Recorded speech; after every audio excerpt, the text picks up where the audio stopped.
My name's Duncan Slater, and I spent 14 years in the military before I was unfortunately medically discharged. I was medically discharged because I was injured in Afghanistan in 2009.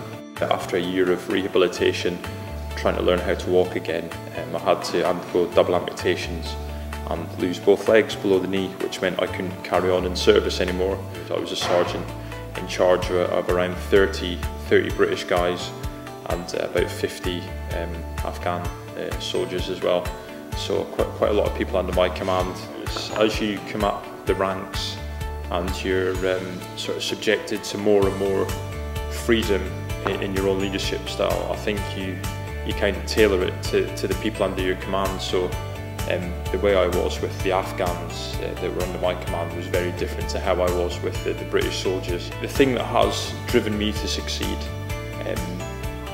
on every operational tour that I've been on is empathy with my guys, if that makes sense. So you're out doing a very dangerous job in a very unforgiving environment, so the only solidarity and the only support you've got are the guys under your command. You know, they need to rely on you, but also you're one person. You need to rely on all 30 of those guys to get anything done. And then after the amputations, they had to reset the clock and get me out of a wheelchair into prosthetic limbs.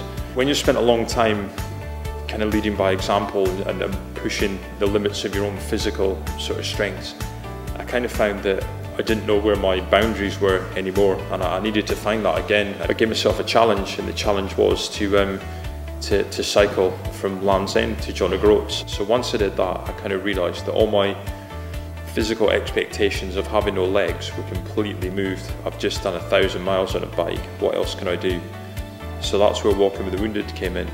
They were looking for volunteers to ski to the South Pole. It took us 2 weeks to complete the 200 miles.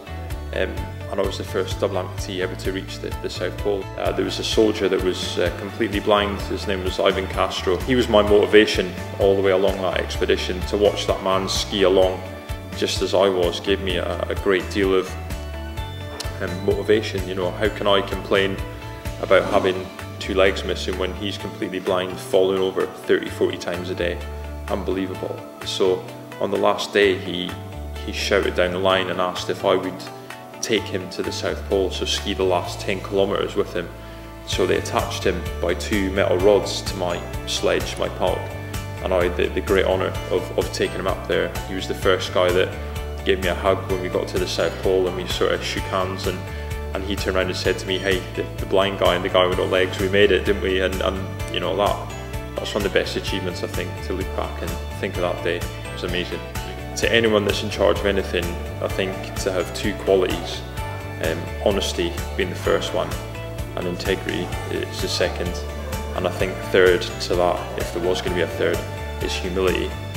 Anyone that wants to advance in their career, in their life, is itching for more responsibility, and you know, leaders are one of them people that tend to take everything on their own 2 shoulders.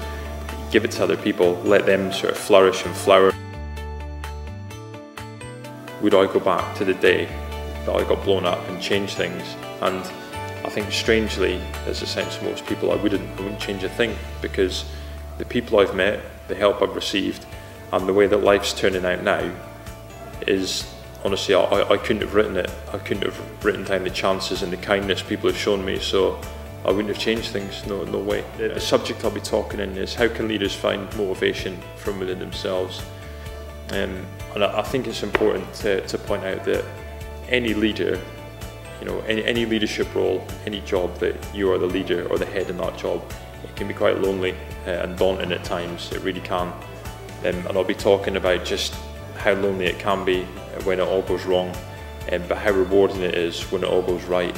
And if you invest wisely in your training of your guys and you give them the trust that they deserve, how it can save the day, and it can turn out just exactly how you need it to turn out.